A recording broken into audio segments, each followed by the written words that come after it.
There you go. So As you, I was saying, I was married to a Lakota, Oglala from Pine Ridge in my younger days. And she told me, and her family told me a lot of some of the stories of their people, the Oglalas and the different bands. And that was one of them where they took uh, people who were willing to be part of that Wild West. And they went to Europe and reenacted the fights, the Calvaries and the fights with the Seventh Cavalry and all that. So it was pretty interesting stories what they had to say. I was married into a Sundance family. They were pipe carriers and Sundancers, so I became a Sundancer myself for 26 years, 26 summers, and for those of us from who aren't real familiar with all the rituals and things like that, what is a Sundance?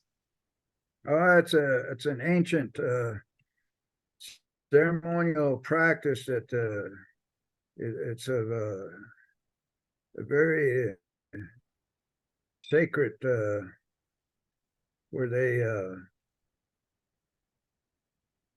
fast, go on a quest, no fasting, no food or water for 4 days, and they dance for blessings from the Creator. They dance to the sun outdoors. They have a pole. They make an arbor. They have a center pole, a tree, and they dance for 4 days. They take a break in the evening, and they don't eat for 4 days. Drink water. It's very hard, very difficult. If you make a vow to yourself that you're going to dance in that manner to seek the divine intervention, blessings from the Creator to help maybe a family member, relatives. They're having a hard time. They're sick, and they put all their faith into dancing. They have it every summer, and it's a way that they observe and they do, whether it's families or individual members of the Lakotas. Lakotas are the ones that I know about. I can't speak about other plains Indians, the Cheyenne or the Arapaho or Kiowa or Comanche. I know that they have their ways. Dene, Navajo, we're not. Right. We've adapted those ways, but we're not Sundance. We're not Sundance culture. That wasn't one of the practices of our people. That was our northern plains. So it's an ancient ceremonial way that they practice to this day. And from my understanding, it was kept underground by the Crow Dog family. Henry Crow Dog, Leonard Crow Dog, that family, they kept it because it was outlawed in the 1880s, 1890s. Dancing, singing, speaking the language, those are outlawed by the United States government, and it was enforced by the cavalry. The cavalry were the police agency of the government, kind of like what the FBI and federal marshals are today. Yeah. Those police enforcement agencies of the United States government. Back then, it was the cavalry. They would send the cavalry out to round up what they considered and called hostiles, those that would not conform and reside on the reservation, to quit their hunting, their moving, and to stay in one area. They said we all had to go to school and become Christians, cut our hair, Yep. burn medicine bundle. So all those kinds of ways that the government incorporated to anglicize, Christianize Indian people. No So wonder you're a little angry with the white people. well, the anger is just a manifestation of being subjugated to racism, discrimination, how they looked at us. And that includes the Southwest Indians, Apaches, Dene. We prefer the term Dene, as opposed to Navajos. Navajos was given to us by the Spanish. This is the name that they gave us, and then the government used that for many years. But since I would say the late 60s, early 70s, we decided to go back to our traditional name, the elderlies, the traditional people. They always use the term the. That means the people. But when the government want us to go to become Christianized, anglicized, go to school, they prefer to use the word Navajo, but we don't use that. Gotcha. Thing changed. So we're going through a lot of changes. The American Indian movement had a lot to do with that. The religious, spiritual practices of our people, the Indian people throughout what is now the United States or North America, was prohibited. Language is prohibited. Practicing the culture, the religious, the spiritual, it was all prohibited. But like I said, the Sundance was kept underground by the Crow Dog family and some of the traditional elders of the Lakotas. And then it was revived 1969, 1970, and that's about the same time the American Indian movement was formed. Yep. I joined the American Indian movement in 1970 in Denver, Colorado. I was a college student at that time. I was in my third year, Colorado State University, and I met one of the co-founders, the American Indian movement at the Denver Indian Center.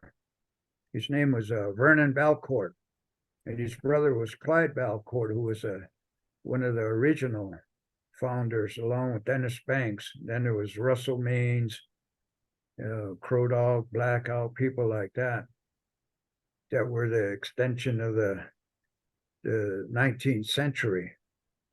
Now we're in the 21st century, so we've gone a long ways, and maybe a lot of people don't agree with it, but I practiced those ways once I joined the American Indian movement, 1970. I met Vernon Belcourt at the Indian Center. They used to have powwows, dancing every Saturday, every weekend at the Indian Center. So I used to drive down from Fort Collins, Colorado. There were no Indian students at Colorado State University. I was the only one. 26,000 students, big school, big university. It's a Division I school. Yep. And so I used to drive down to Denver, go to the Indian Center, and just be there for the powwow and meeting other Indian people. And that's how I met people of the American Indian movement. I joined and became part of that movement. It changed my life in a lot of ways. I did finish, got my degree, bachelor's degree at Colorado State in sociology, 1975. And then I also went to Arizona Western College, 2 years at junior college. I played baseball. I was on the baseball team in 1967 to 69. And that was a good experience. College athletics, college baseball is very, uh, um, it's intense because you got to be good. It's like the cream of the crop. And junior college baseball is a big sport in the Southwest because of the weather. And Division I, Arizona State, University of Arizona. So I was able to experience that 2 years playing with the Arizona Western College Matadors under a coach named Jack Watson, and he was perhaps one of the most outstanding baseball coach in junior college at that time. He's gone now, but I used to go to the reunion to see where some of our former teammates, where they ended up. There's a couple that ended up playing Major League Baseball for the San Francisco Giants, the New York Mets. So those are people that I met, but that was before American Indian movement. 67, that's when I graduated from high school, Winter Rock High School in Fort Defiance, Arizona. I went to move to Yuma, Arizona for a couple years, and I did that. Then I transferred to Colorado State. Then my life changed. Denver, Colorado is a hub of a lot of different Indian people that are relocated. Relocation was a program that required Indians to move from the reservation to the cities and find a job and then become part of the melting pot, get education and work in the city. Many did. And then they eventually went home. But I went to school, and school was hard. School was hard. English, math, those are subjects that were difficult for me. I eventually adjusted, and I was able to graduate. I took a couple years out, traveled with the American Indian movement, participated in many of their campaigns. And that was a learning experience where I met people that were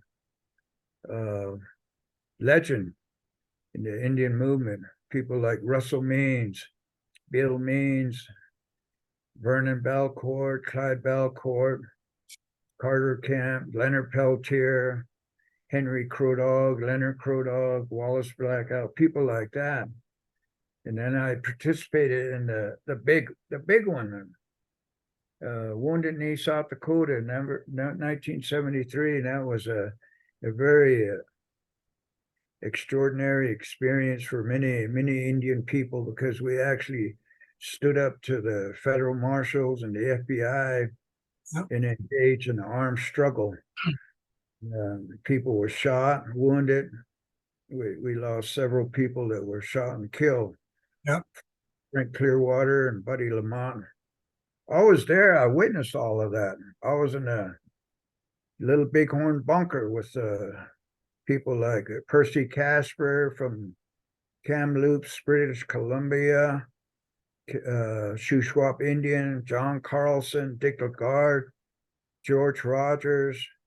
They were from White Earth, Minnesota, Ojibways, and then others like the Menominee Warrior Society, Fuzzy Miller, John Lutender, Stan Lutender, Menominees.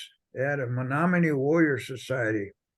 Some brave young men. We were all young. So what was I like being at Wounded Knee at that time? For me, it was a big adventure until shooting started again, and I realized this is a serious life and death. And I realized that Indian rights is serious business. Treaty rights of Indians is very serious.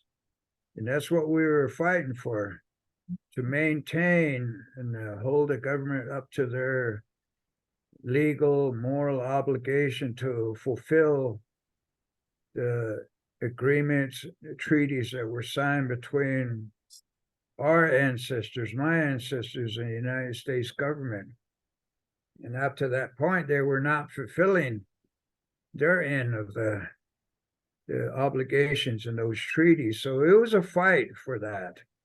The bottom line was that treaty rights was a very intense armed struggle took place. I think we recognize what the Chicanos, Mexican Americans, their movement was going through, the Black Panthers and the Black Liberation Movement in the big cities, Detroit, Newark, New York, Oakland, Black Panthers. So American Indian movement formed in the prisons of Minnesota State Prison, Stillwater, Minnesota, in 1968. Well, before that, I'm sure, but that's when it officially became an organization. It became a movement. Dennis Banks, Clyde Balcourt, Eddie Benton Benet, George Mitchell. These are all Ojibways. They were called Chippewas from White Earth, Cass Lake, Leech Lake, Minnesota. And they were visionaries to sort of speak. That's what they were. They had a divine intervention that chosen by the Great Spirit to lead a movement. And it grew. It grew from 1968, 1969. It reached many of the cities, Cleveland, Minneapolis, St. Paul, Rapid City, Seattle, San Francisco, Phoenix, Albuquerque, Denver. That's where I joined. And the American Indian movement was perhaps one of the best, the finest group of Indian people who stood up for Indian rights. And why did it break up? What's that? Why did it break up into pieces? Say again? Why did AIM splinter? Why did AIM break up? Oh, I don't think it's splintered. They just, people grew, people had different opinions, people had different philosophy. The main intent of the movement was spiritual, to return to our culture, to our traditional culture, spiritual, religious beliefs, speaking the language, attending the ceremonial ways, the celebration, and it just had different, there was Indians from different backgrounds. A lot of them were the products of the relocation programs who became urbanized. And there were others from the reservation like myself, but I went to college and I eventually finished, but I joined the movement because I agreed with the philosophy and the principles of being in a movement, being with other Indian, other tribal people. So I don't think it actually really splintered. It was just different ways, philosophy. Well, spirituality was very, it was emphasized, using the sweat lodge for the cleansing and purification, using the pipe to pray with. My people, we use the corn pollen, the arrowhead. All tribes, all Indian nations use different herbs, cedar, sweetgrass, kinnicknick, peyote. Sun dancing was another way. The Plains Indians, we adapted to those ways. The Crow Dog family emphasized that the movement should have a very strong spiritual base. So he was of the opinion that we should use the sweat lodge for prayer. We should participate in the sun dance. And there were some that actually went back to the ghost dance. I myself didn't participate in that, but I did sun dance for 26 summers, 26 years.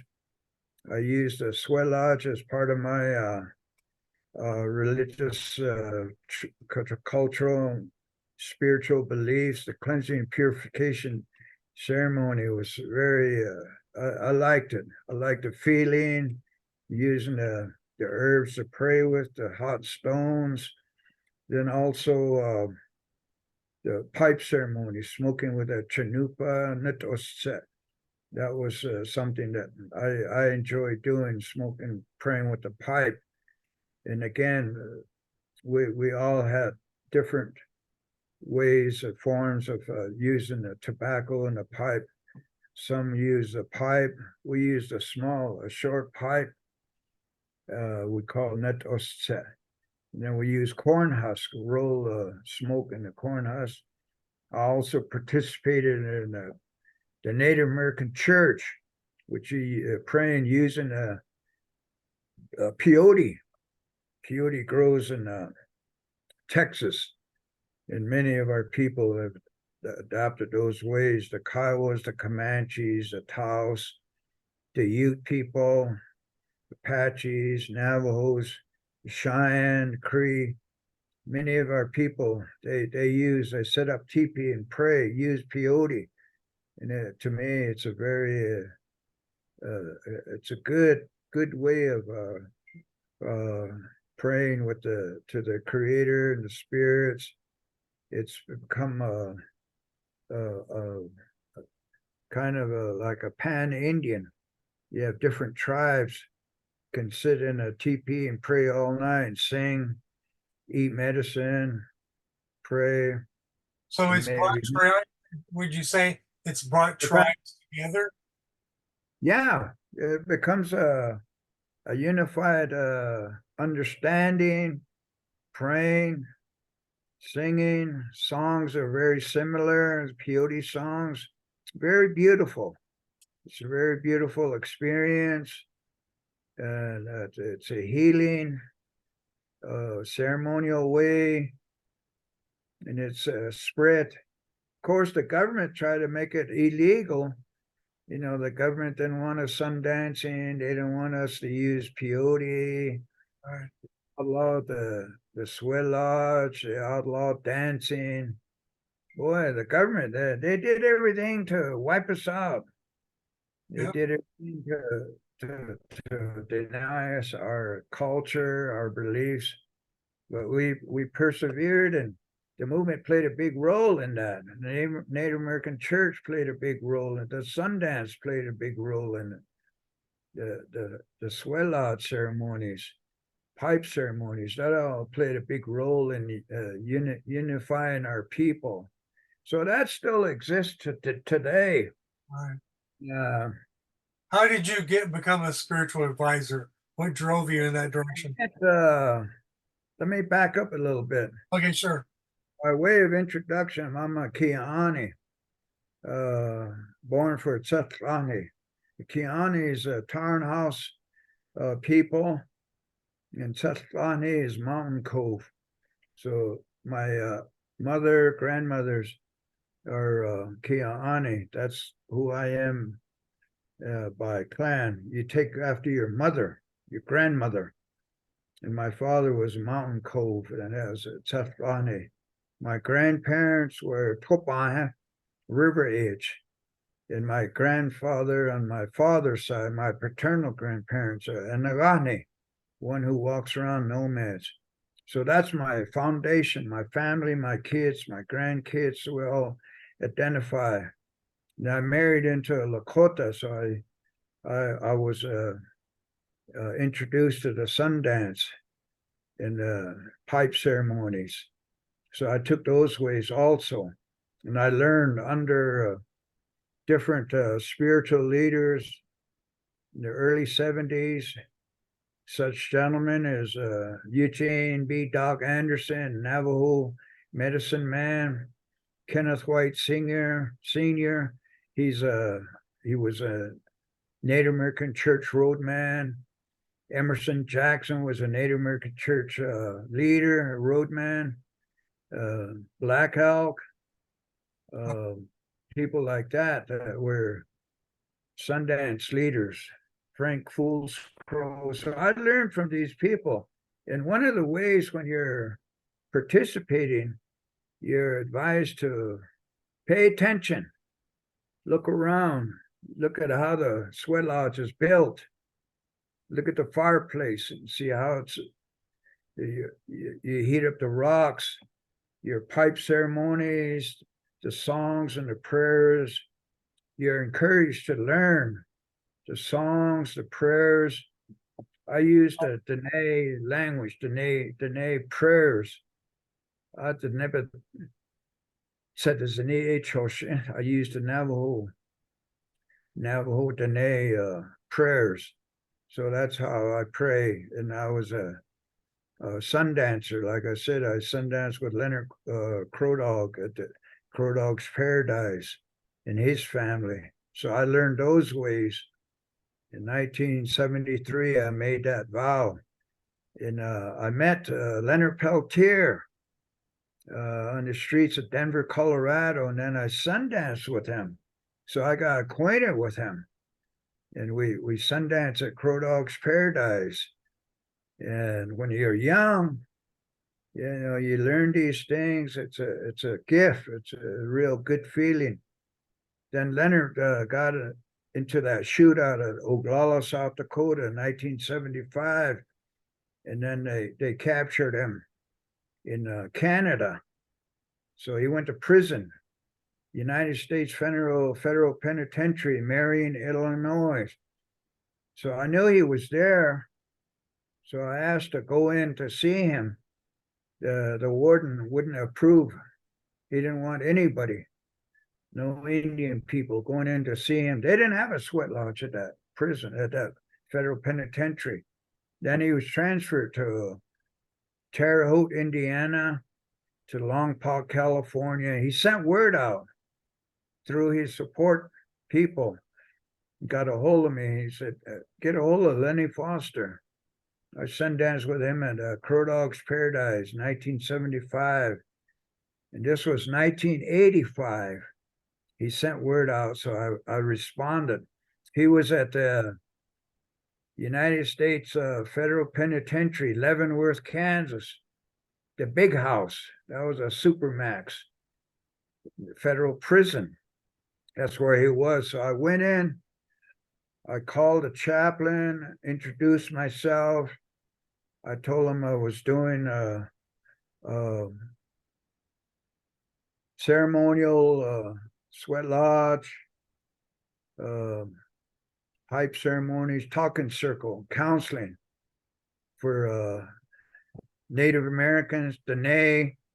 I wanted to come into a federal prison there in Springfield, Illinois, a federal medical center. So I was approved. I went there. And I knew that Leonard Peltier was there. So I got there. We are going to build a new sweat lodge, but they transferred him out. And this was in March 1985. He was transferred to Leavenworth, Kansas. So I made a request of the chaplain to come into Leavenworth. I didn't say Leonard Peltier wants me to come in. I didn't say that. You don't talk like that. Yeah. They don't want no association.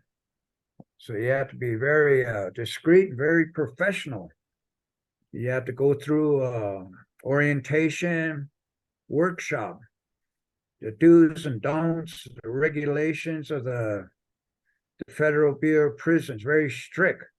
So they take you through a training. They do a national crime NCIC background check, the National Crime Information Center, the FBI, the Federal Marshal, the United States government. They do a background check on you. See if you have any felonies, you have any outstanding warrants. I passed a clearance, so I was approved to come into Leavenworth. March 1985, I took a pipe. I met with Leonard Peltier and all the other inmates. Since I knew how to conduct a sweat out ceremony, the Sundance ways, I informed the chaplain that I can do this. And see, they seek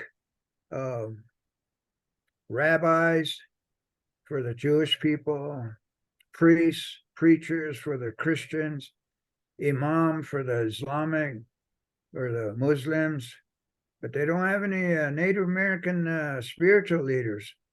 I told the chaplain and the warden I can help as a volunteer to provide that service for the prison to satisfy the culture, the religious practices, religious beliefs of Native American spiritual practices.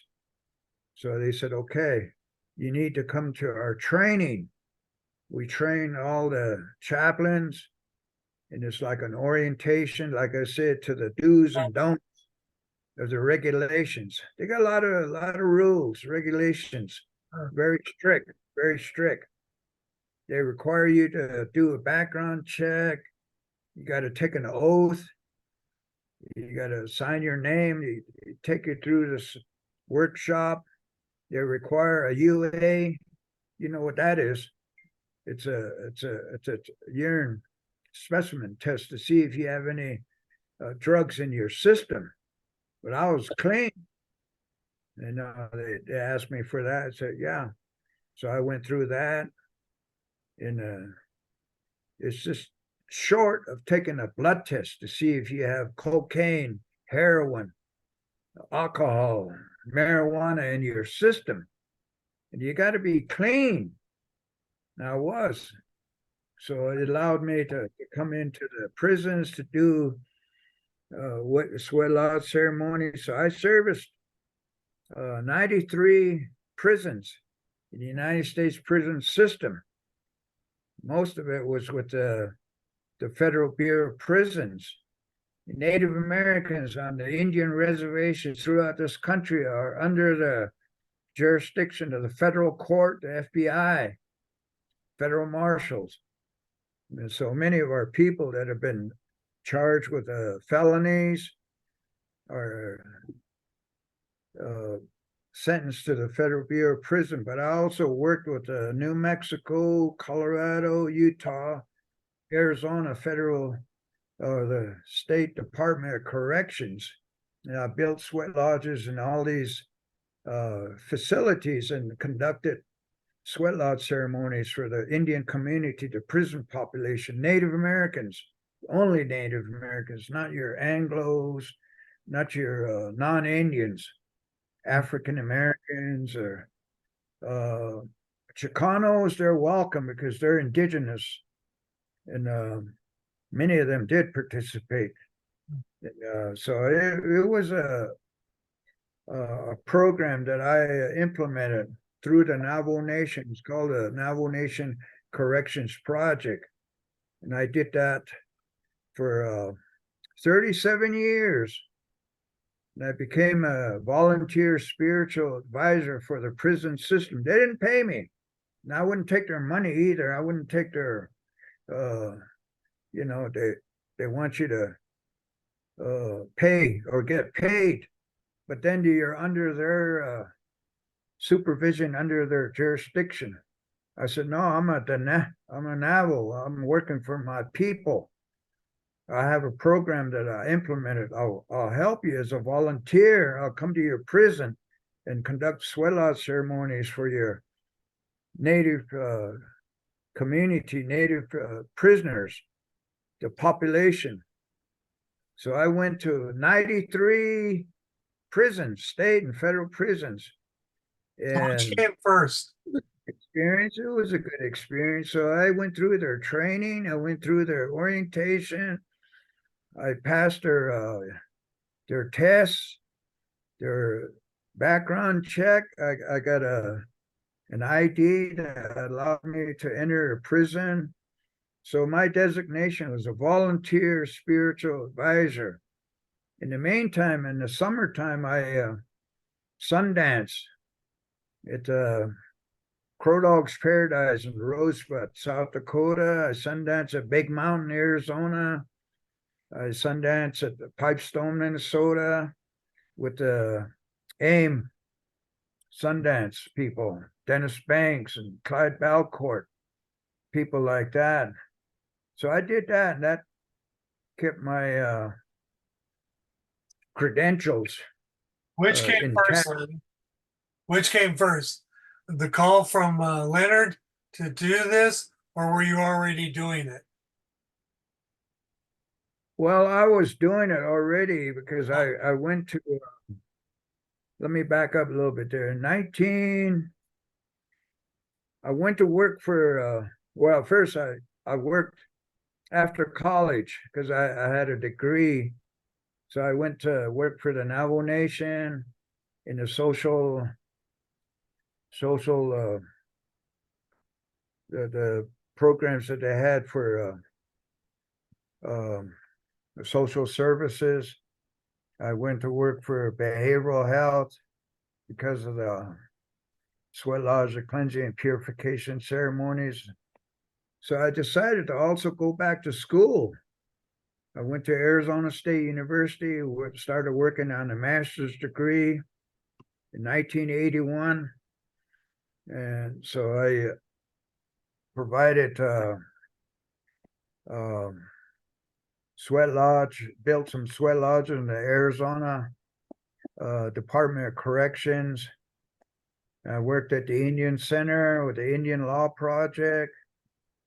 So I was doing that for from 1981 to 1983. And then I went back to Window Rock, Arizona, and started working for the tribe, and I implemented a corrections project. And Leonard Peltier was incarcerated in United States Penitentiary, Leavenworth, Kansas. So when he sent word out, I responded. So I said, sure, I'll make that one of my visits in the circuit. So I started visiting him in 1985 in March. So it was a more additional visits, bigger caseload. So I was doing that. And I worked for the Navajo Nation, I implemented the Navajo Nation Corrections Project. And I was involved in some lawsuits with the Native American Rights Fund. Walter Echo was the Indian rights attorney for NARF. I worked with him. I worked with some of the state legislatures in New Mexico and Arizona, and also worked with Utah. Went to federal court, got the sweat lodge approved for Utah Department of Corrections.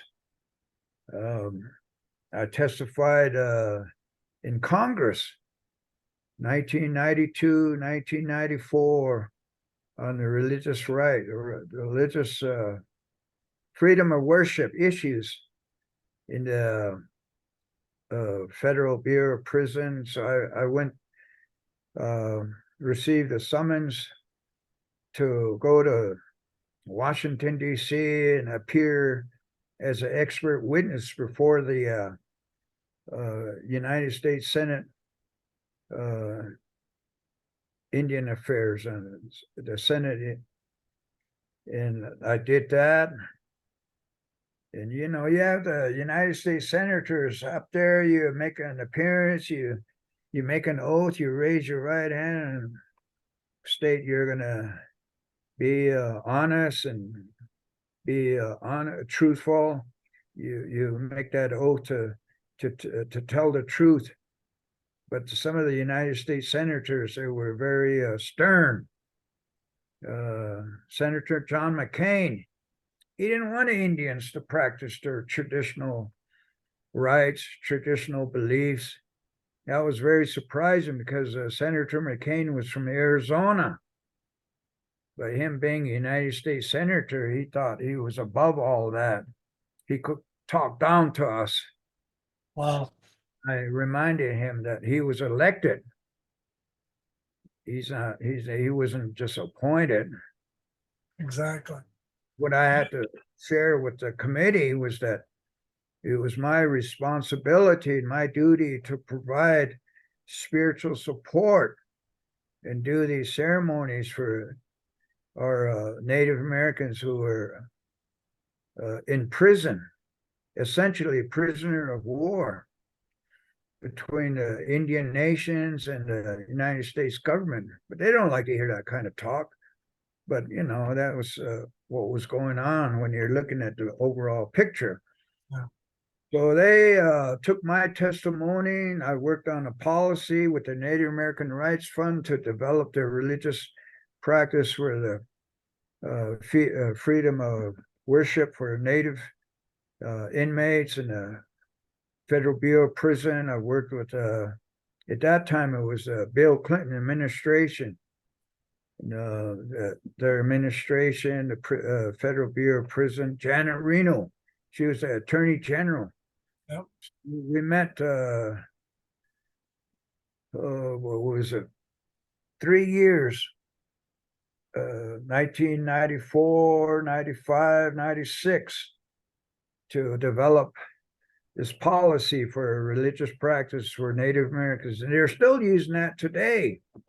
Right. That's under the Clinton administration. And I had made one recommendation was to hire Native American chaplains, counselors.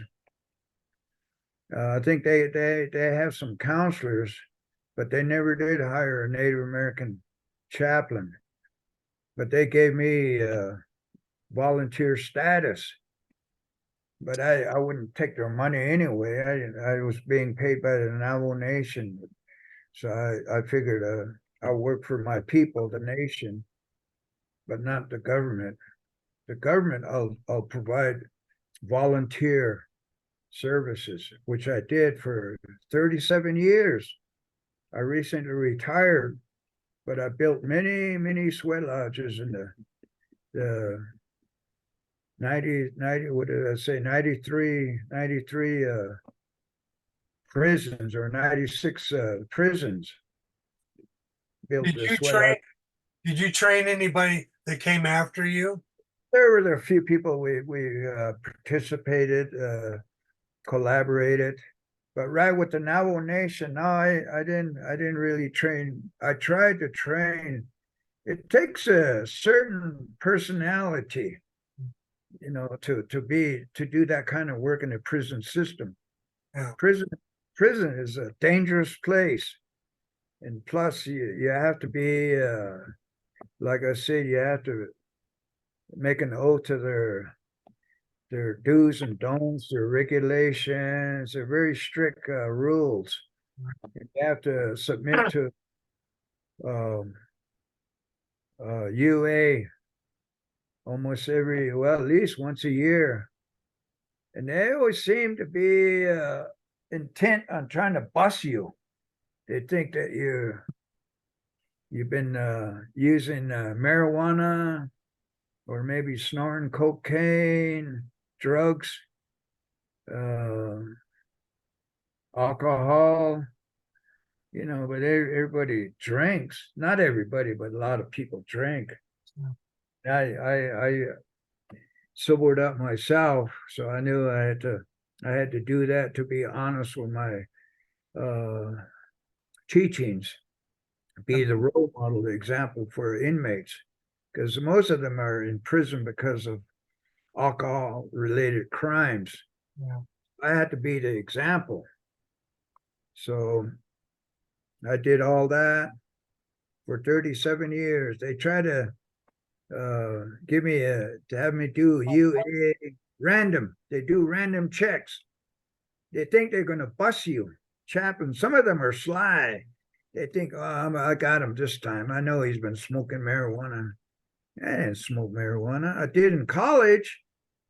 But when I was in college, I wasn't working with the prison system. Right. Everybody drank and smoked weed in college, so I did that too. But when I went back to Navajo Nation, started working for the nation, I had put all that behind me. So when I went into prison, I was clean. They couldn't bust me for anything. Then on your applications, you have to be honest too.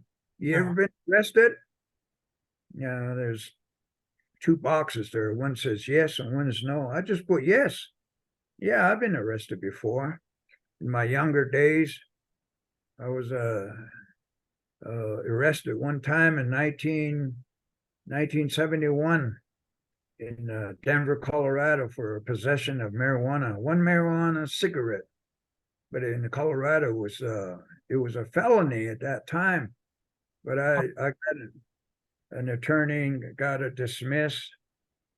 And then one chaplain in Florence, Colorado. That's the Supermax of the Supermax, ADX. Florence, Colorado. His chaplain, who's an elderly priest, Catholic priest, he says, "What happened?" I didn't want to say, "What do you mean, what happened?" I knew what he was talking and what he was getting to. He said, "What happened?" Because he saw my application. I put a yes, I was arrested. And then I said, "Oh, you mean when I got busted for one marijuana cigarette in Denver, Colorado in May 28th of 1971? He said, "Yeah." He said, "What happened?" I said, "Oh, another Indian turned me in to the cops. And I got arrested. And what was the disposition?" I said, "They dismissed it because the judge asked me how much did I have." And I said, "Well, it was one marijuana cigarette." "One? They arrested you for that?" I said, "Yeah." That was the law. Yeah, it was. They dismissed it. They dismissed it. That's great. I didn't touch it anymore. But see, that the issue there was character issue. Yeah. They give you that application to see how you're going to answer it. If I put no, then they would have did the background check on me, and then they came across that he didn't tell the truth. He lied on his application.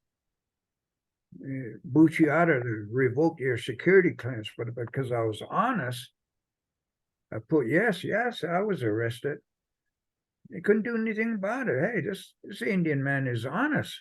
He says yes, he was arrested. Then I told that Catholic priest, he was an elder. He retired, but he was probably 80 years old, but he was still doing a chaplain's work at the ADX there in Florence, Colorado. And then he says to me, "They arrested you for that?" And I said, "Yeah." I say it's good of you to be honest. I ask you to see how you would answer.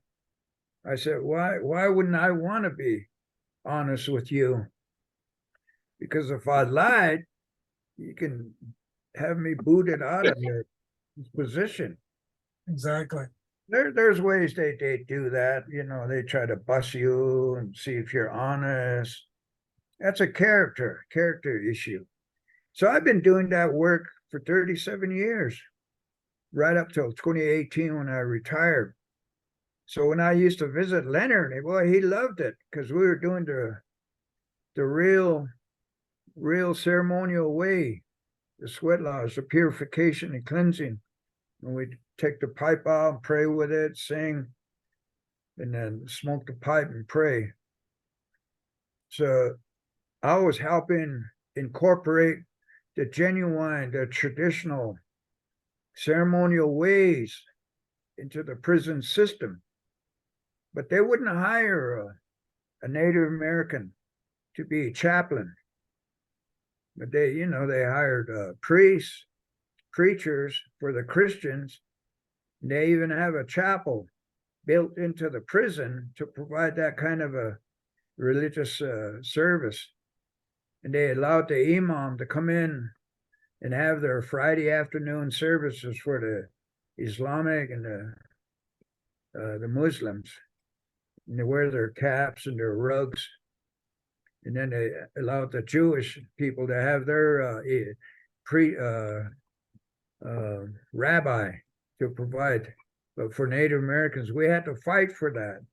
We had to fight for use of the sweat lodge. We had to use litigation, lawsuits to win those. Yep.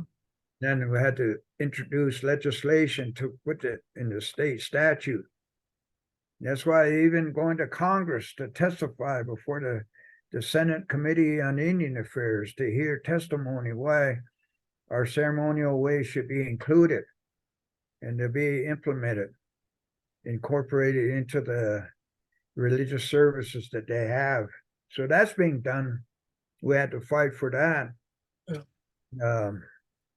But working on Leonard Peltier's case has been the toughest, the most intense ways of trying to get him executive clemency. Yeah. And it's ongoing right now. It's in the pardon attorney's office, the application for executive clemency or to release him. And he's also has a parole hearing coming up this spring. Yep. And it looks good. It could happen, but they're going to have a lot of restrictions and stipulations. That's why I'm trying to get this book out there, because I think it'll help. I'm hoping it'll help anyway. I think it's good. I think it will happen if we collaborate and put together. He's got 2 attorneys Right. that are working on this as we speak. Yeah. I'll submit a letter of recommendation. Now, how do I get in to see him? You just need to submit an application. You download out the Federal Bureau of Prison. It's an application for visits, and it's on in their site, the Federal Bureau of Prison applications for visits. Got it. You put you want to see him, and then we can work with you and advise him that you want to come in and see him. He'll have to put your name on his visiting list, and it needs to be vetted. In other words, do a background check on you. Sure. Make sure you're not having any outstanding parking tickets or speeding tickets or stuff like that. Okay. Something minor, they can use that to deny you. Yeah, but, I know. I understand that. So, yeah, it can be done. It'll take some time. Maybe up. How much time do we have, So he's a good see, I didn't know him before 1970. And we're about almost same age. I'm 75, he's 79. Yeah. Been both with the American Indian Movement for 50 years. Right. But he's been in prison too for that long. Yeah. 48. Go ahead. So when I see him, he's always glad to see me. We talk, then we have our ceremony. All the Native Americans, different tribes, they all come. And sometimes he invites his friends. It might be a Puerto Rican, Cuban, Mexican American. Leonard's a very personable, very friendly. He's very outgoing. He's intelligent. He's very well read. He's a painter. He's a very talented artist, and they allow him to practice his paintings in the arts and crafts in the prison. So he's able to do that. And Excellent. he's like a mentor, role model for other younger Native inmates. And, he's sober, clean, spiritual, just like me. We don't do any of those drugs, no marijuana, nothing like that. Alcohol, they make their own brew inside the prison. Really? Oh yeah, Huh. they do stuff like that. Not all of them, but Yeah. not but some.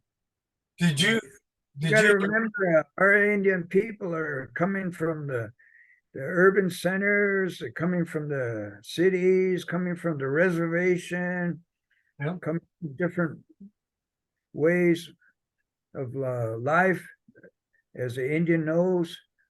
And some of them have addictive behaviors, a lot of anger, a lot of anger. The younger generation has a lot of anger. I asked one of them one time, I said, how come you're so angry?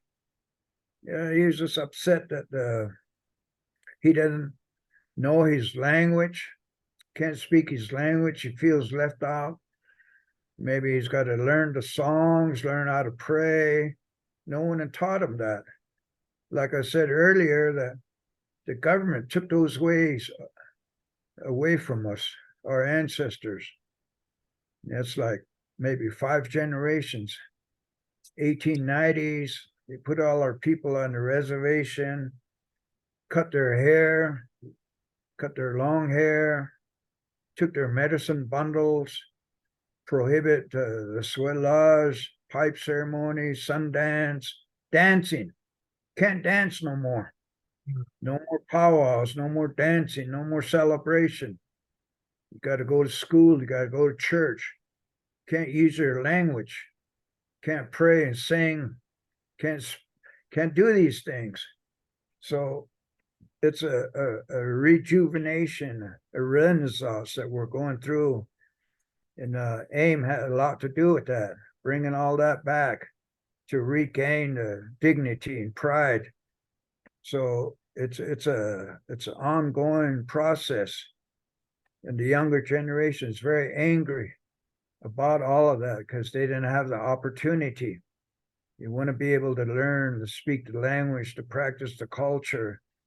My responsibility was to teach the ceremonies, what I know, the yeah, songs, prayers, pipe ceremonies, how the cleansing, purification, the sweat loss, the touche, how that's done, teach them why we do these things, why we use different herbs, why the eagle feather is very revered sacred item of our people. You're not to play around with it and leave alcohol, leave the drugs alone. There's some of them are there in the cities. They're introduced to drugs. Among younger people, it's glue, spray paint, sniffing, all that. That's bad habit. But you got younger teenagers doing that. That's not good. And drinking, alcohol, yeah. no good either for our people. So we got to get beyond all of that. But spirituality, the cleansing, the purification, those are ways. Talking circles very important. Talking circle is you get everyone. Maybe when I visit, maybe there's 20 native inmates. I informed the chaplain I'll be there on Friday or Saturday morning. They approve it. And I tell them to all come, bring their towels, and also participate in the ceremonies. And talking circle, we start with that. We have a fireplace. We make a big circle around that, the fireplace at the Swelach area. And I lead the counseling, the circle. I'll open up with a prayer, some songs, introduce myself, and then we allow each one to take an eagle feather and smudge it and pass it. And you're to take that feather and hold it and speak.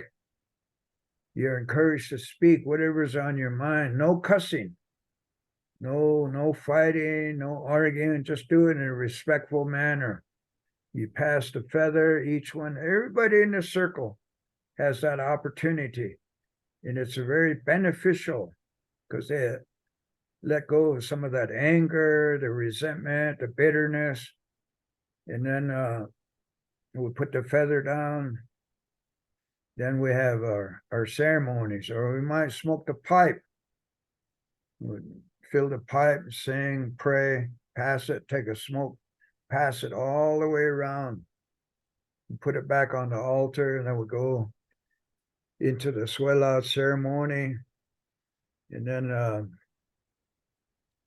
we'll have the opportunity to smoke the pipe again. And these are the ways, different ways that we use our practices. There's counseling with it, and there's praying, singing, and the native prisoners love it. They love it. They love to have a spiritual advisor come in from the outside. When I say the outside, from the free world, you come into the prison system. Prison is a dangerous place. Yeah. You got to be really awake. Got to have your wits about you. Sure. It's a dangerous place, and the guards are always some, and they like to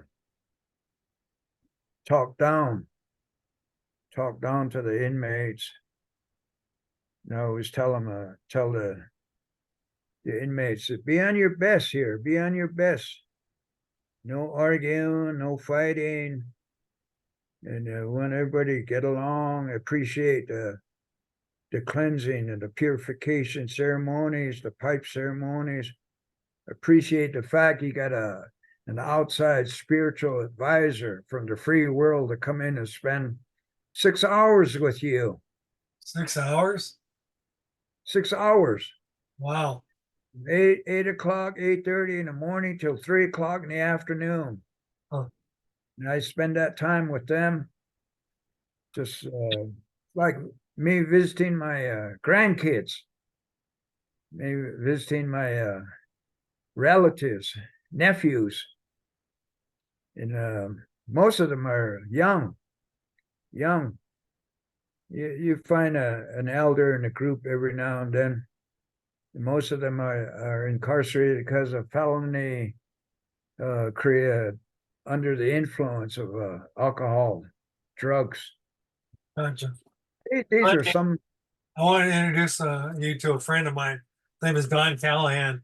Hey, This Lenny. is Lenny Foster, the spiritual guy for Leonard. Oh, Okay. cool. Yeah. How are you? Yate. How you doing? What's your yate? How you Means doing? hello. Oh, no. Yate. Doing good. Look. So, what's your name? Don. Don. Oh, Yes. okay. Good. Okay, it was great meeting you. Sit in on this conversation. We're having a good conversation. Oh, I gotta run though. Good discussion. He's taping it so he can use it for Oh, okay. I'll show it to him later. Listen his to it later. library. Yes. Thank you. Thank you. He needs a lot of spiritual guidance. We all need Exactly. Yeah, I sure do. Lenny, did you have a chance to go back over that chapter? Is there anything else you wanted to change that chapter on you? Was there anything else that you, any other things that you found that you wanted me to change? what? I don't understand what you're saying. Well, now you want me to go back over what? No, I don't want you to, unless you want to. The chapter on you in my book. Oh, You yeah, said they did real good. There were some memos or typos yeah. and you need to correct that. I'm from Arizona. I'm I'm not an Ojibwe. Oh, I no, think it says- you were saying I was from Minnesota or North Dakota. I'm not from North Dakota or Minnesota. I'm a Dene yeah. from Arizona, Navajo Reservation. And I've been doing this work with the Federal Bureau of Prisons since 1981. The very first prison I visited was FCI, Federal Correctional Institution, Safford, Arizona. I built a sweat lodge there for the inmates, and also the Federal Correctional Institution, La Tuna, Texas, near El Paso. Then Phoenix, Arizona, Tucson, Arizona, Florence, Arizona, Santa Fe, New Mexico, Los Lunas, New Mexico, Roswell, New Mexico, Hobbs, Grants, New Mexico. Then I went to Canyon City, Colorado, Florence, Colorado, Draper, Utah, Gunnison, Utah. So these are some of the places. Wow. Leavenworth, Kansas, El Reno, Oklahoma, Fort Worth, Texas, Atlanta, Georgia, Lewisburg, Pennsylvania, Allenwood, Pennsylvania, Stillwater, Minnesota, up in Seattle, Washington, Tacoma, Washington, Longpont, California, Tehachapi, California. Let's see, there's so many that this slips my mind. Anyway, there was 93 prisons, or maybe 96. I lost count. I try to record every visit. I've become acquainted with many wardens, many chaplains. I've met some of the high-ranking prison officials in Washington, D.C., help implement their policy on religious practices as still being used today. I testified twice. United States Congress, United States Senate on Indian Affairs, 1992, 1994. I've taken these issues and Leonard Peltier's issues to the United Nations in Geneva, Switzerland, a number of times. Testified before the Committee on the Elimination of Racism and the Committee on Racism and Discrimination, the Permanent Forum on Indigenous Peoples Conference. I've met some of the big leaders. On behalf of Leonard Peltier, I went to La Paz, Cochabamba, Bolivia, and met with Evo Morales to request of him a letter to President Obama to release Leonard Peltier. And I met with Evo Morales and talked to him about that. And he said he would. I don't know if he ever sent that letter. And I've met with people like Senator Inouye, some of the United States senators. Did you know Bill Richardson? Oh, I met him. Yes, I know. He was a very strong supporter. Yeah. Oh, Bill Richardson, bless his soul. He passed away here a few months ago. He was a friend of the Indians. He was a good friend of the Navajos. Then there was others. Jesse Jackson. I met with Jesse Jackson. Sister Helen Prejean. I met her and talked to her about death row. I've done 5 death row cases, counseling death row inmates. I've witnessed 3 death row executions. Oh, that's horrible. Not very good to do, but the family and the inmate asked me to be present for it. I agreed, but it's something that I don't. I don't know. I could. I didn't do the last one. There was a Navajo boy that was executed in December. 2022 in Terre Haute, Indiana. I didn't go. I decided that I'll just pray for him from here. I don't have to go and witness his execution. But I've done that. And just, running, conducting sweat lodge ceremonies, pipe ceremonies, talking circle for Indian boys that request that kind of help, spiritual, religious, cultural practices. Met with I've testified in federal court on long hair issue, on the sweat lodge, on the pipe ceremonies, on the water drum. When I say testified, went into court as an expert witness because either the state courts or the federal courts are denying our Indian people the right to have access to or having long hair. Indians always had long hair. That's how we revere long hair. And to have a right access to the sweat lodge for ceremonial cleansing, purification, to have the right to smoke the pipe, and then also to have that as part of the religious programming in the prison system. They have Christian services. They got the Muslim, the Islamic. They have the Jewish. All these different faith groups. But even Wiccans.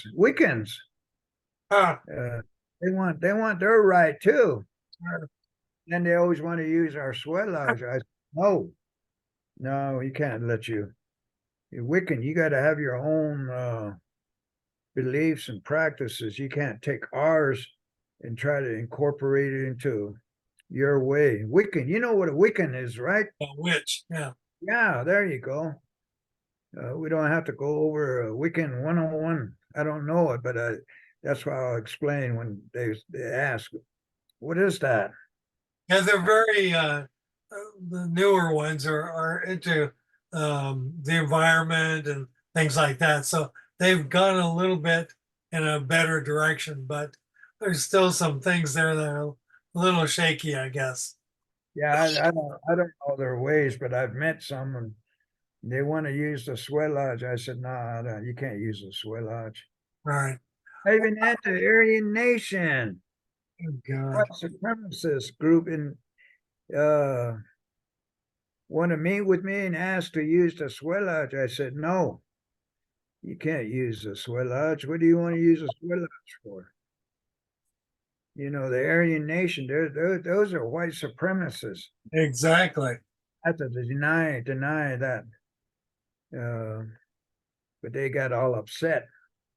I asked the leader, the main leader of ADX, Florence, Colorado. That's the supermax of the supermax, the United States prison system. And I asked him, why do you want to use a sweat lodge? You don't like us. You don't care people. You don't like African Americans. You don't like Mexican Americans. You don't like Native Americans. Yet you want to use our sweat lodge and you want to smoke the pipe. I'm sorry, but I can't go along with you. Oh, he got mad. He started cussing. I said, well, see, look at you. You can't even accept no as an answer. You get mad. Why would you want to use our traditional practices? Then you can't even. You're too. You get mad. Then the warden was standing next to me. This is an ADX in Florence, Colorado. The warden was standing right next to me, and he said, "Nope, close the door there." Told the chaplain, "Don't ever ask Mr. Foster to something like this, Aryan Nation." But see, they have an obligation to try to provide for their spiritual, religious beliefs and practices Of everybody. But yeah, everybody. So, you know, but I had to deny him because that's sacrilegious It is. to be Yeah, doing. the Yeah, creator wouldn't I like it. don't want to be known as somebody doing that, allowing that. So I said, no, No. can't do that. People were accusing me, Native Americans were accusing me of writing this book to make a bunch of money. So I said, well, what can I do to show that that's not what this is about? So I was thinking maybe I could give like 20% to go towards school curriculum in the schools that talks about the history of Native Americans. Or, and I just had another idea just now, maybe I could use that money to help train chaplains for the prison system. Yeah, those are ways you could do that, or contribute, make a contribution to the Peltier support group. I'm sure they can use it to help Leonard's relatives visit him in Coleman, Florida. Well, hopefully he'll be out of prison by then. Yeah, I hope Yeah. so. You can make donations to schools on the South Dakota or Arizona, New Mexico, Oklahoma, or help Native American college students or something, or like you said, to help train, to help because training it's a process, because you have to go to the.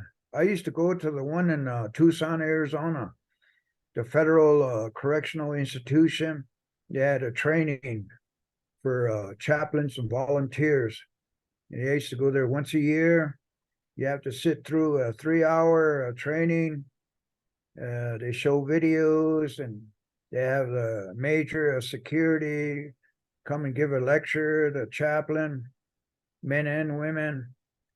And you have to take an oath. You sign an application. You do fingerprint your picture. Once they do a background check on you, you clear that. They'll issue a card with your picture on it that allows you to go into the prison without going through another process. But you could help individuals go to those places, because you know it takes lodging, gas, room, Yep. meals, things, expenses like that. But I'm sure you're able to make donation to Indian organizations to be used for their well, the Peltier support group. They're in need of funding, because a lot of that is um, just volunteer, and they spend their own money. Yeah, exactly. Is there anything that we didn't cover that you think we should? Well, I appreciate you doing this, and we certainly I need appreciate you. information to get out there. And most of the work is done as free of cost. We don't ask for payment, or we don't want to get paid for this. But every now and then there's expenses like firewood, gathering lava rocks, sage, cedar, expenses for lodging, meals, gas, things like that. So, you know, you can help out that way. But I think these are ongoing issues. Yep. It's a very difficult experience in many ways, because we're always looking for allies, people who are understanding, and you know we try to do what we can for our own work with the tribal governments, tribal leaders, spiritual leaders, just attend conferences that are sponsored by Native American Church, National Congress of American Indians, Native American Rights Fund, organizations like that. Sure. create better understanding, awareness. You know, you would need to always seek ways for your awareness and your every effort to raise your level of consciousness, educate yourself, and you know, there's always things to keep up on Indian issues. Yeah, Issues. I So- definitely want to. And call me anytime, Lenny, because I really appreciate all the things that you've done and continue to do. Well, Well, hey, I do what I can, and it's been hard. You know, it's been hard. I've gone through many. It's like a journey. It's a spiritual journey. Like I said, I left the Navajo reservation. I went to college, and then I went to the universities. I graduated. I even applied to law school, oh, Arizona State University in 1983. I passed the LSAT. I was going to do that, but I got too involved with the work I was doing in the prisons. So I decided to focus on that and create legislation, help with the lawsuits, because we do lawsuits because the complaints or sometimes it's the only way you can get their attention. that we need to resolve in courts. Because if the warden or the chaplain, the prison officials, they don't want, you know, there was an issue where they want everybody's long hair to be cut. And I asked the chaplain and the warden, what's the purpose behind that? Why you want to do that and subjugate our people? We went through that already in the 1890s. You took away our medicine bundle, you cut our hair, you prohibit us from dancing, singing, speaking the language. Now you're going back to that. And then it results in a lawsuit. And the lawsuit has to go through its process, end up in federal court. And even there, we're not guaranteed, because we're dealing with non-Indians. They stick together, and you know, they sometimes don't. They're not enlightened to see the bigger picture.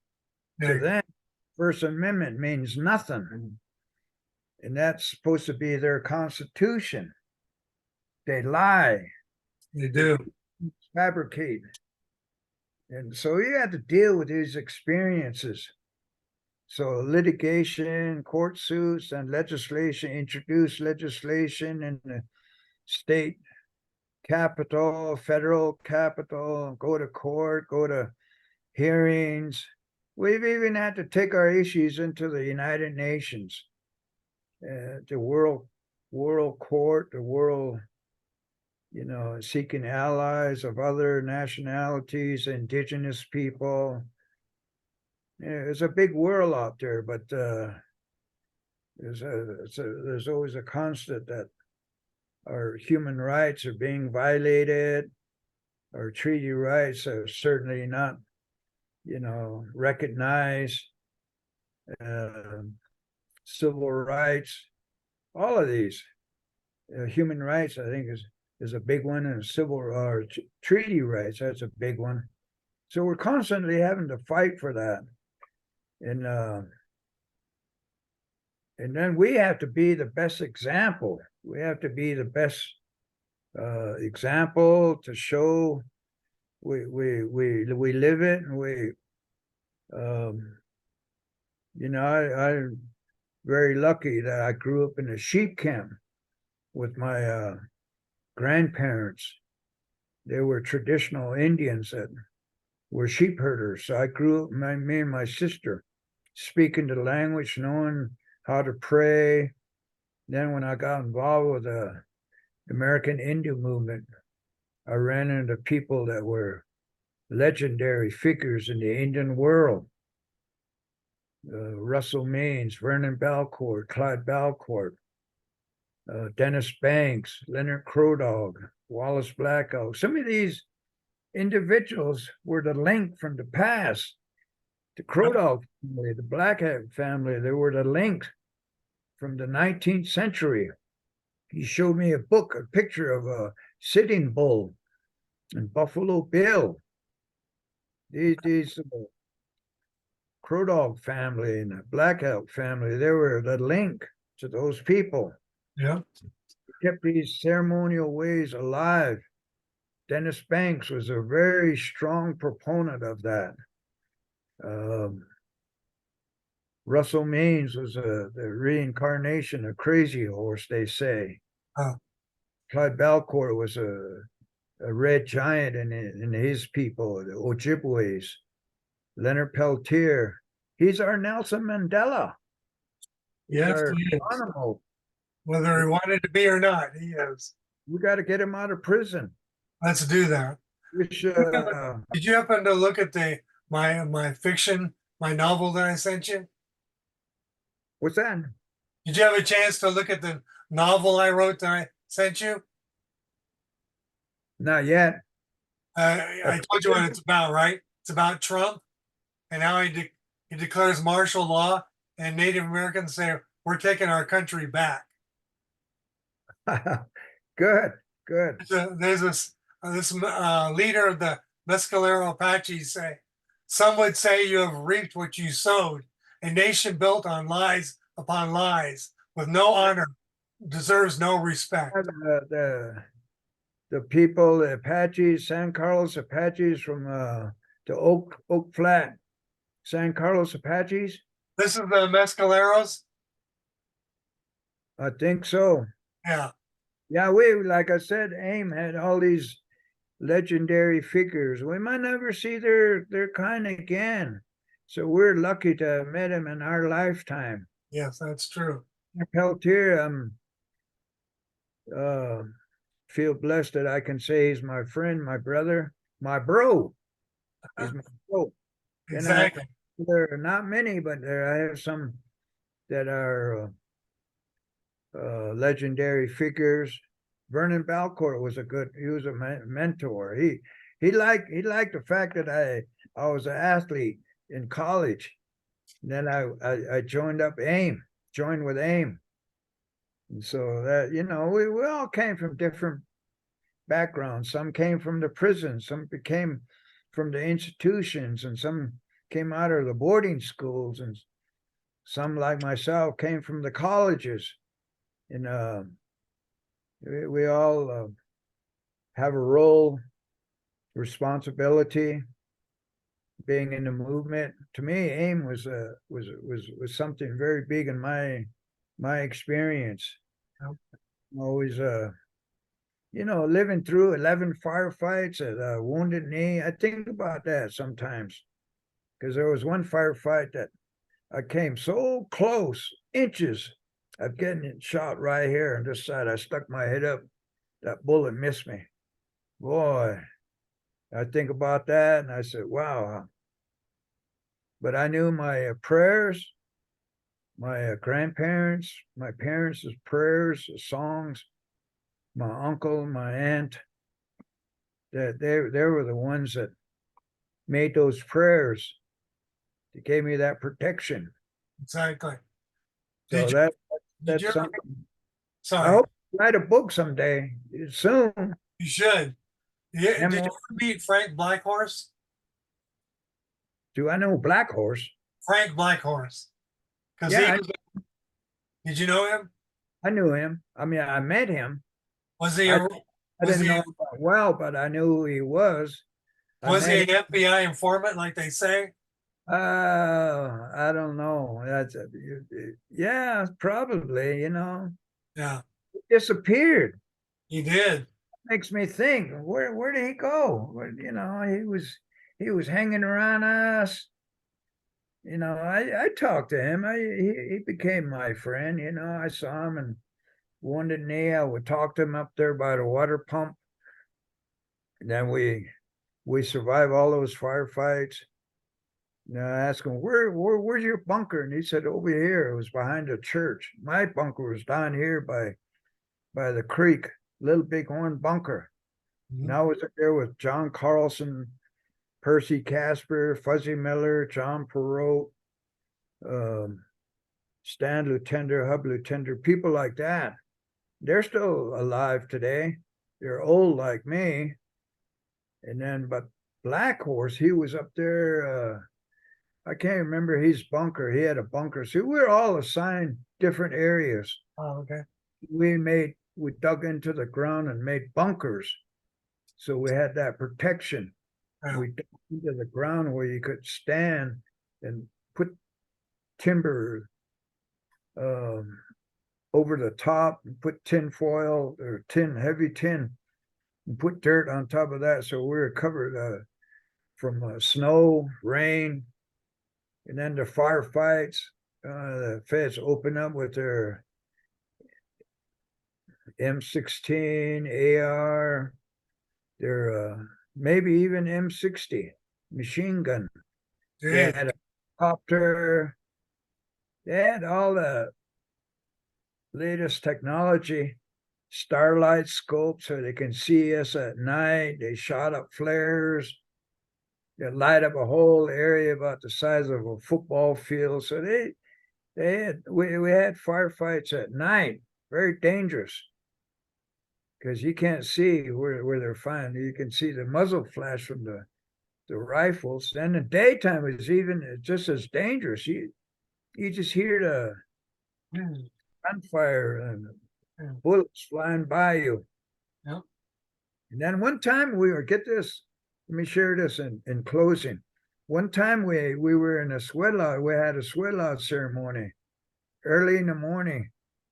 Crow Dog and Blackout were the leaders conducting the sweat lodge. There was probably 10 of us in the sweat lodge, praying, singing, and a firefight opened up. Everybody wanted to run out of the sweat lodge. Crow Dog told us, no, just stay. We're going to pray over this. You got to believe in your prayers. So he broke out a song. We sat there. It was dangerous. The bullets flying by. We finished 4 rounds. And we got out, put our clothes back on, looked around. Boy, you see all the bullets, but none penetrated the sweat lodge. Huh. That was a divine intervention moment for us, that we prayed, we smoked a pipe. No bullets penetrated that sweat lodge. The sweat lodge was covered with a blanket, tarps, willow saplings tied. You get 10 people in there, maybe it's 15 feet across in diameter. You sit that many people in there. You have the leader on the near the opening of the door. With the Lakotas, they have their doorway facing the west. So we come in and get in a circle. We'd sit in there, bring in hot stones, put water, make offering on the rocks, the hot stones. It creates intense steam, cleansing, opens up your pores, and your mind goes into another dimension. Pray for intervention.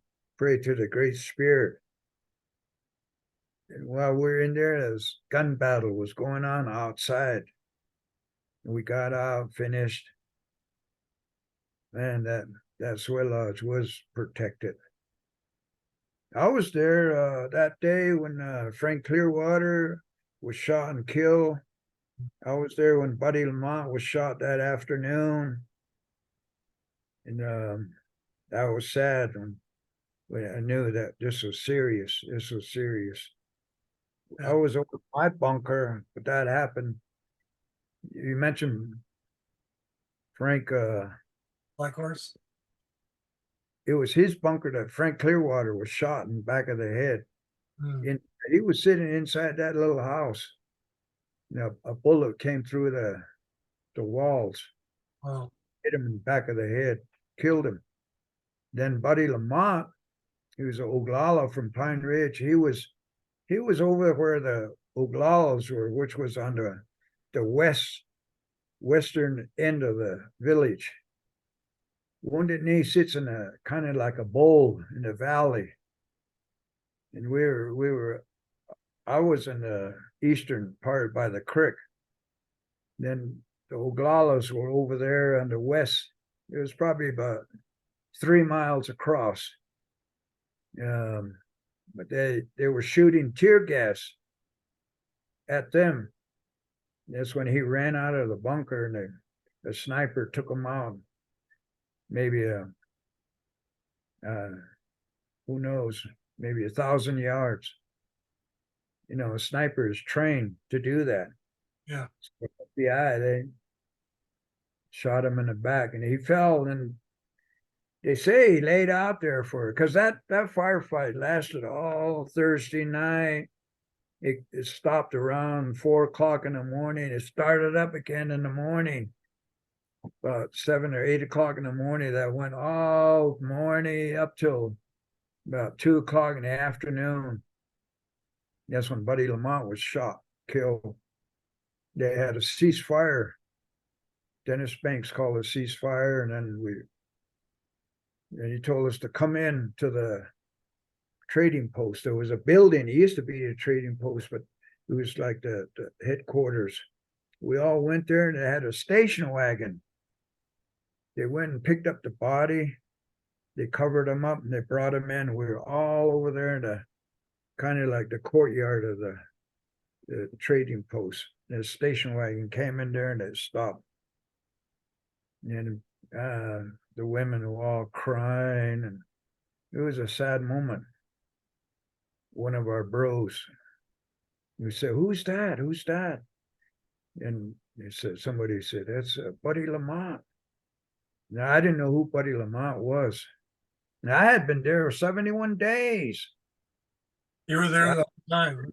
I didn't run around all over the place. I stayed over there in the Little Bighorn Bunker area by the creek on the east side. But then they told me, Percy Casper told me, "Remember that bro that used to bring coffee around at night? Oh, that guy he was always wearing an army jacket. Yeah, oh yeah, he had long curly hair. That's Buddy Lamont." I said, "Damn, he was a Vietnam veteran. He went to Vietnam. He survived a tour is 13 months, combat in Vietnam. He made it, came back, and then he was killed in Wounded Knee. I think it was April 26th, Friday afternoon. He came back. He survived Vietnam, one tour. He didn't come back with a scratch. He came back over here to defend his people, the treaty rights. He was killed for that. Then we had Much injustice in the world. they had a burial.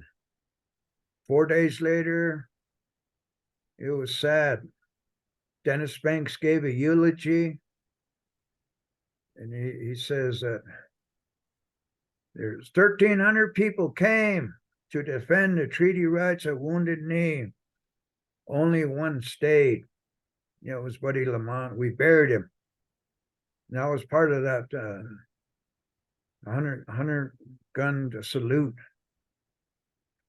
kind of like an honorary pallbearer. I was there. And then after that, we had the feast. Fool's Crow talked to us. He said, "I want everybody to put down their guns. No more fighting. I don't want to bury any more Indian boys. So I want all of you to put your guns down. Those of you who are not from here, we appreciate you coming to help us, but we want you to go home, help your people." That was like me. I was from Navajo Reservation. Right. So I was Dennis Banks' bodyguard, leading them out. A couple days later, I led him to freedom. And we all went our separate ways. I went to Denver. From Denver, I made it back to Fort Defiance, Arizona. And then I worked for the Navajo tribe, Navajo Nation, social service. Then I went to work for behavioral health. Then in 1981, I decided to go back to school and get my master's degree, Arizona State University. So I left Window Rock, Fort Defiance. I went down to Phoenix, Arizona. I went to grad school. Then I thought, well, I might as well go to law school. So I took my LSAT.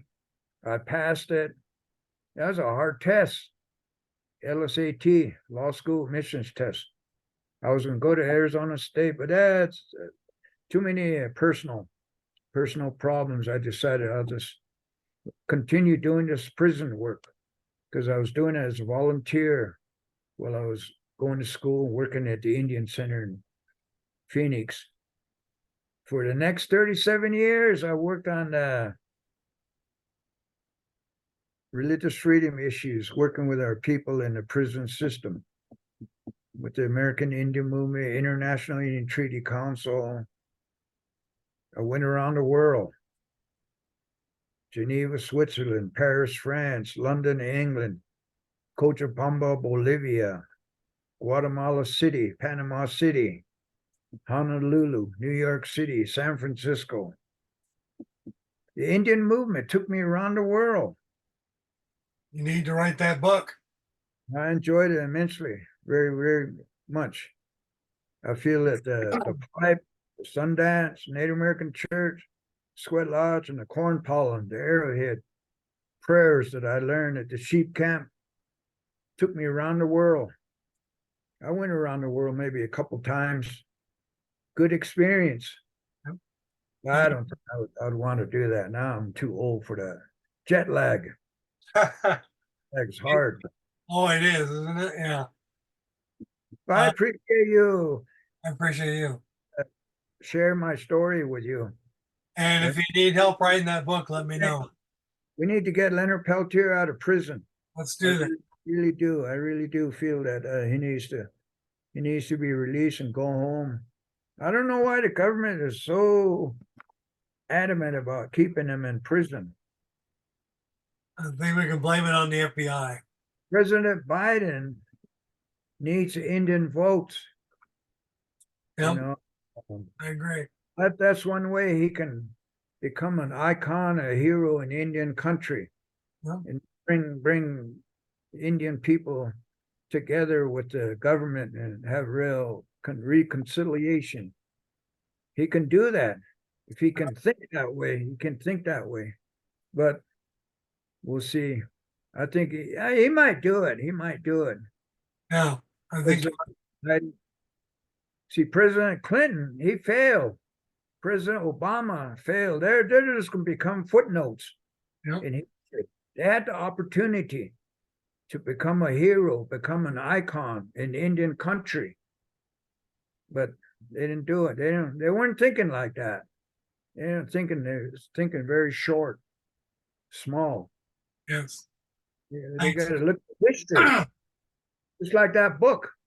You show me a picture of Sitting Bull and Buffalo Bill standing there together.